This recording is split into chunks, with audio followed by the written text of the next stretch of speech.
Hello friends, welcome back to Top Education. Today we are going to study complete summary of Hindi chapter बड़े घर की बेटी।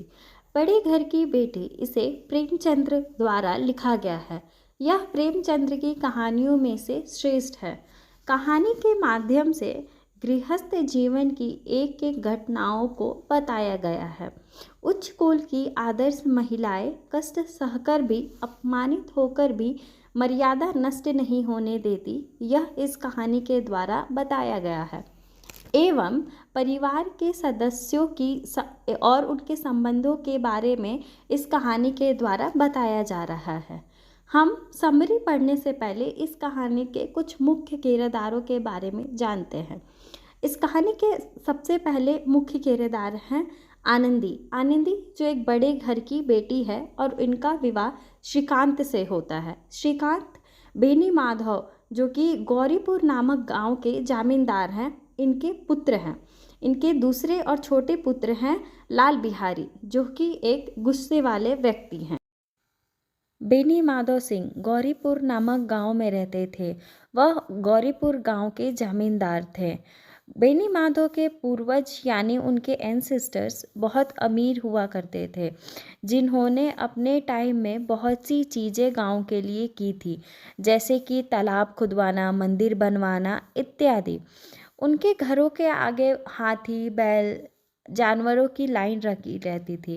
पर इस समय बेनी माधव की यह स्थिति ना थी। मंदिर बनवाना तो दूर, मंदिर की देखरेख करना भी मुश्किल था। बेनी माधव के दो पुत्र थे। बड़े बेटे का नाम श्रीकांत और छोटे बेटे का नाम लाल बिहारी था। श्रीकांत ने बीए की पढ़ाई की थी और वह एक दफ्तर में काम करता था। श्रीकांत को अंग्रेजी समाज के प्रथा में कोई रुचि न थी, वह इसका विरोध करता था। श्रीकांत सममित परिवार का संदेश देते थे।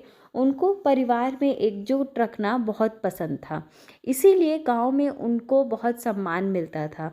वहीं छोटा बेटा लाल बिहारी, उसको कुश्ती बेहद पसंद थी। वह दिखने में बहुत सुंदर था और हर सुबह प्रतिदिन उठ के 2 लीटर गाय का दूध पीता था और वह एक गुस्से वाला व्यक्ति था। आनंदी एक बड़े घर की बेटी थी। उसका घर धन धान से संपन्न था। उसके पिता तालुकदार थे। उनके घर में किसी भी चीज़ की कमी न थी। आनंदी एक बेहद गुणवंती और रूपवंती लड़की थी। आनंदी के पिता को श्रीकांत बेहद पसंद था, इसीलिए आनंदी के पिता ने आनंदी की शादी श्रीकांत से करा दी। शादी के बाद जब आनंदी अपने ससुराल आती है तो वह देखती है कि उसका ससुराल उनके मायके से बिल्कुल अलग था। जहाँ उसके मायके में सुख सुविधा की हर चीज़ें मौजूद थी, वहीं उनके ससुराल में मुश्किल से कोई चीज़ें हैं। फिर भी आनंदी ने अपने सूझबूझ से अपने आप को बहुत अच्छे तरीके से उस घर में ढाल लिया।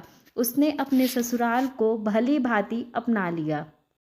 एक दिन दोपहर के समय लाल बिहारी एक चिड़िया पकड़ लाता है और आनंदी से कहता है, इसे बनाओ। आनंदी इसे बना के चावल दाल के साथ परोस देती है। लाल बिहारी दाल में घी न देखकर उससे पूछता है।